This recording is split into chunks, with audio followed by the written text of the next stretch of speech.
Hi friends, welcome back to our channel Ravi Sujatha. Friends అందరూ బాగున్నారా? నేను కూడా బాగున్నాను.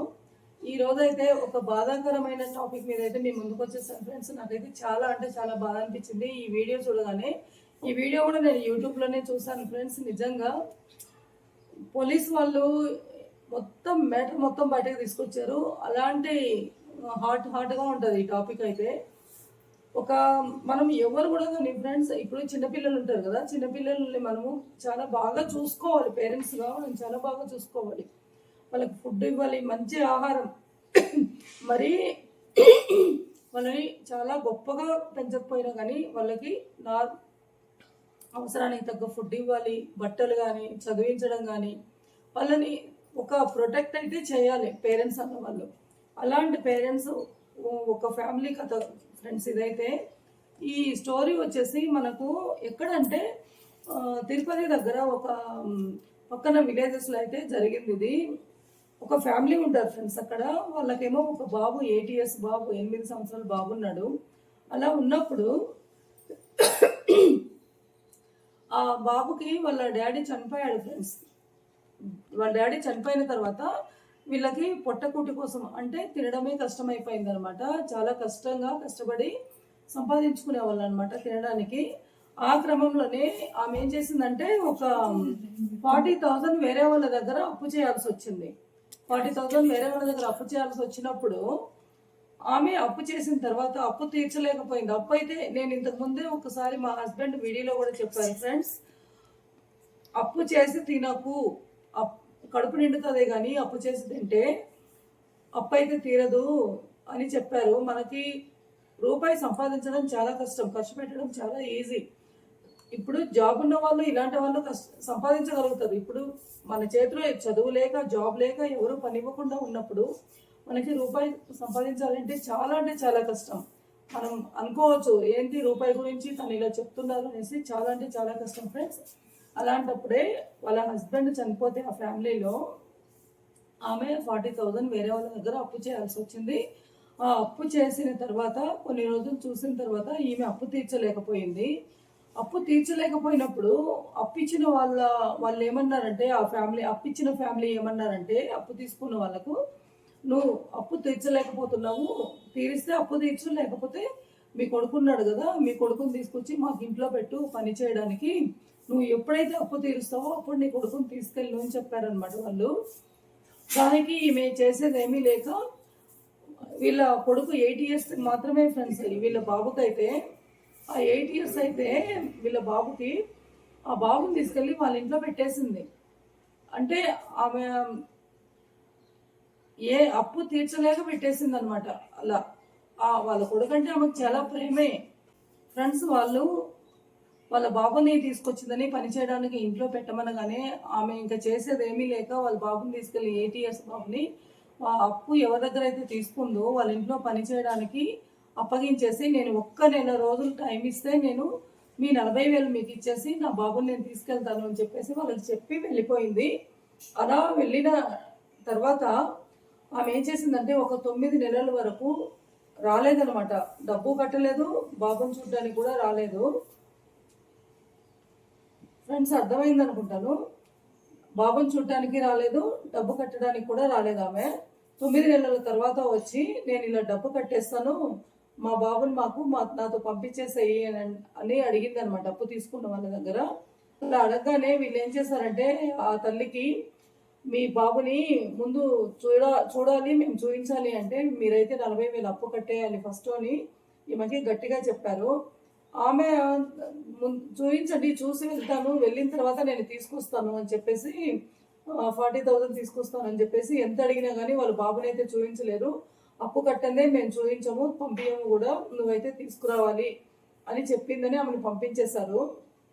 పంపించిన తర్వాత ఇలాగే 2-3 సార్లు జరిగినా చూపించలేదన్నమాట వాళ్ళ బాబుని వీళ్ళు. ఈ టైంలోనే వీళ్ళు ఆ బాబుని ఏం చేస్తారంటే ఫ్రెండ్స్, ఫస్ట్ అయితే వీళ్ళ దగ్గర బాతులు, ఇంకా ఇంట్లో పనులు ఇలాంటివి ఉంటాయి. బాతులు మేపుతారనమాట అటువైపు. కొంచెం కూడా పెట్టేవాళ్ళు కాదనమాట ఈ బాబుకి. చాలా కొట్టేవాళ్ళు, తిట్టేవాళ్ళు, అలా చేస్తూ ఉండేవాళ్ళు.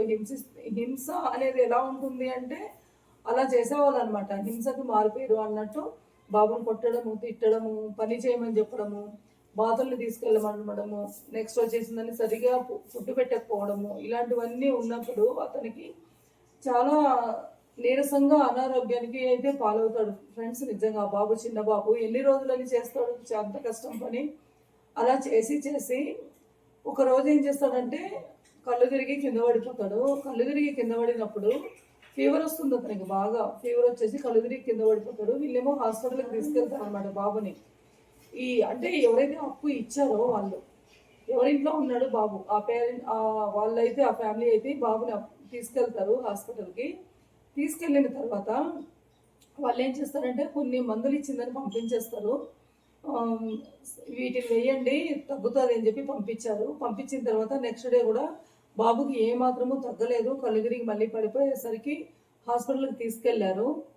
బాబుని హాస్పిటల్కి తీసుకెళ్తే అక్కడ వాళ్ళు డాక్టర్స్ ఈ బాబుకి చెక్ చేసిన తర్వాత జాండీస్ అనమాట, చాలా పసికర్లు అంటారు కదా, పచ్చకామర్లు అనేసి, అలా జాండీస్ వచ్చింది. బాగా ముదిరిపోయింది అనమాట జాండీస్ అనేది. ఫస్ట్ నుంచి వీళ్ళు చూసుకోలేరు కదా, ఆ బాబుకి సరిగా ఫుడ్ లేక, అదే మనం కన్న తల్లిదండ్రులు అయితే పిల్లల్ని ఏమైనా కొంత బాగాలేదు అనేసరికి ఎంత బాధతో పిల్లల్ని చూసుకుంటాం ఫ్రెండ్స్. వీళ్ళు అలా చేయకుండా వెట్టి చాకరీ అంటారు కదా, అలా చేయించుకుని బాగా ఇక అతని వల్ల కాకుండా కళ్ళు తిరిగి పడిపోయే వరకు తీసుకొచ్చారు. అంటే ఆ జాండీస్ అనేది కూడా చాలా ముదిరిపోయింది ఆ బాబుకి. అప్పుడు వీళ్ళు ఇంకా ఏం చేశారంటే మళ్ళీ ఆ రోజు హాస్పిటల్లో అడ్మిట్ అయితే చేశారు. అడ్మిట్ చేస్తూ సెలైన్ పెడతారు కదా, ఇంజక్షన్ అవి ఇస్తారు.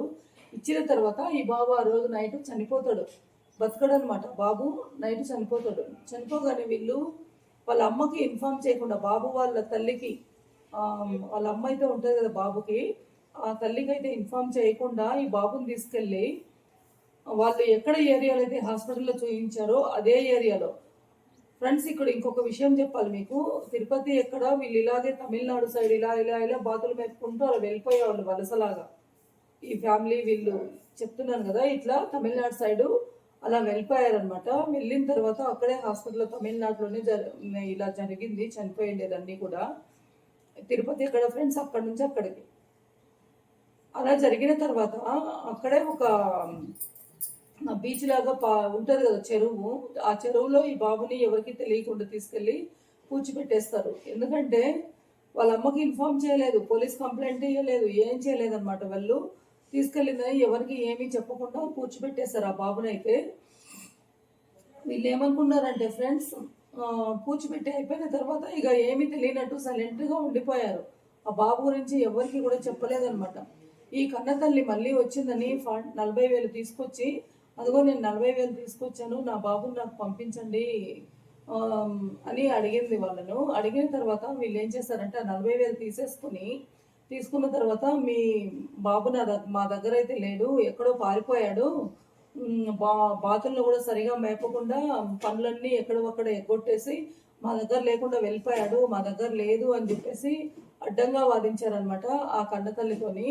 ఒక 2-3 రోజులు ఇలా తిరిగిన తర్వాత ఆ కన్నతల్లి ఏం చేసిందంటే ఇక చేసేది ఏమీ లేక పోలీస్ స్టేషన్కి వెళ్ళైతే పోలీస్ కంప్లైంట్ ఇచ్చింది ఫ్రెండ్స్.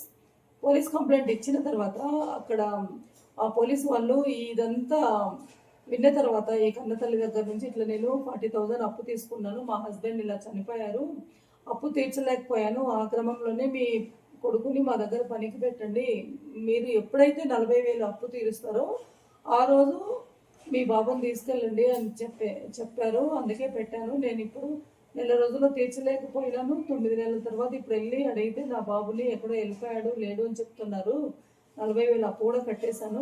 ఈమె చెప్పి చాలా బాధపడింది అనమాట.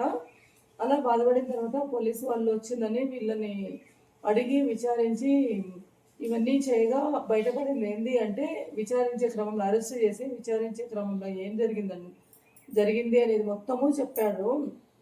ఇలా మేము హాస్పిటల్కి తీసుకెళ్ళాము. ఒక రోజు అతనికి ఒంట్లో బాగాలేకుండా బాగా ఫీవర్ వచ్చేసి కళ్ళు తిరిగి పడిపోయాడు. హాస్పిటల్కి తీసుకెళ్తే ఈ విధంగా అంత జరిగింది, చనిపోయాడు. ఇంకా మేము ఎవరికి చెప్పకుండా ఆ బాబుని తీసుకెళ్ళిందని ఫలానా దగ్గర ఇలా పూడ్చిపెట్టేశాము అని చెప్పారనమాట వీళ్ళు. ఈ పోలీసు వాళ్ళు ఏం చెప్పారంటే, మీరు ఎక్కడైతే పూడ్చిపెట్టారో అక్కడికి పోదాం పదా అని చెప్పి వీళ్ళని తీసుకెళ్లారు. ఈ ఫ్యామిలీని తీసుకెళ్ళిన తర్వాత వాళ్ళు తీసుకెళ్లి చూపిస్తే అక్కడ అంతా పోస్ట్ మార్టం అంతా చూసిన తర్వాత ఆ పిల్లలు బట్టలు ఉంటుంది కదా, తీసిన తర్వాత ఆ పిల్లగాడి బట్టలు ఇవన్నీ చూసిన తర్వాత ఈ కన్నతల్లి అయితే గుర్తుపట్టింది, ఇది మా కొడుకువే, ఇదే కలర్ డ్రెస్ బట్టలు మా కొడుకువే అని చెప్పేసి గుర్తుపట్టింది అనమాట. ఫ్రెండ్స్ చూసారు కదా, తల్లిదండ్రులు చేసే అప్పులకి పిల్లలు ఎలా బలైపోతున్నారో. మరి పెద్ద పిల్లగాడు కూడా కాదు, ఆయన చాలా అంటే చాలా చిన్న పిల్లాడు, 8 సంవత్సరాల పిల్లగాడు, వాడికి ఏం తెలుస్తుందని ఆడుకునే వయసు అనమాట. మళ్ళీ చిన్నపిల్లలకి పనులు చేయించకూడదు, చెప్పకూడదు. ఇప్పుడు మన ఇంట్లో అంటే చిన్న చిన్నగా పిల్లలు నేర్చుకోవాలి, చేయాలి, అది వేరే ఉంటుంది ఫ్రెండ్స్. వెట్టి చాకరీ చేయించకూడదు కదా, బయట ఇలా పంపించిందని. అలాంటి నేరం కింద వీళ్ళని అరెస్ట్ చేసి శిక్షించాలి, వీళ్ళని ఉరి తీయాలి. చిన్న పిల్లగాడు పాపం ఎంత బాధ పెడతారని కమెంట్స్లో కూడా నేను చాలా కమెంట్స్ అయితే చదివాను ఫ్రెండ్స్. నిజంగా వీడియో కింద నాకైతే చాలా అంటే చాలా బాధ అనిపించింది ఫ్రెండ్స్. నేను ఒకటి చెప్పేది ఏంటంటే, మీరు అప్పు తీసుకునేటప్పుడు ఆలోచించండి, మనము ఈ అప్పు తీసుకుంటే అప్పు తీర్చగలమా లేదా. మనం ఈ అప్పు తీర్చలేము అని మీకు అనిపించినప్పుడు అప్పు తీసుకోవద్దు. ఎన్ని కష్టాలైనా పడండి కానీ అప్పు మాత్రం తీసుకోవద్దు. మీకు అప్పు తీర్చగలిగే స్తోమత ఉంటే మాత్రమే అప్పు తీసుకోండి. మళ్ళీ మళ్ళీ చెప్తున్నాను, ఒకవేళ మీరు అప్పు తీసుకున్నా కానీ మీరు పర్సనల్గా మీ పేరెంట్స్ రెస్పాన్సిబిలిటీ అది, పిల్లల మీదకి ఇలా ఆ బాధ్యత అనేది పెట్టకండి. వాళ్ళు ఎవరో చెప్పారని చెప్పేసి ఈమె కన్న తల్లి ఉండి ఎలా పంపించింది వాళ్ళ ఇంటికి నాకైతే అర్థం కావట్లేదు. అలా వెట్టి చాకరీ చేయడానికి ఇప్పుడు చూడండి, డబ్బులు అప్పు తీర్చింది అంత కష్టపడి. ఆ బాబు కూడా లేకుండా ఆమెకి ఉన్న ఒక్క ఆధారం కూడా పోయింది. ఆమె ఇప్పుడు చాలా ఏడుస్తుంది అనమాట బాబు కావాలని. ఎక్కడి నుంచి వస్తారు ఫ్రెండ్స్, ఇప్పుడు చనిపోయిన తర్వాత బాబు ఎక్కడి నుంచి వస్తారు చెప్పండి.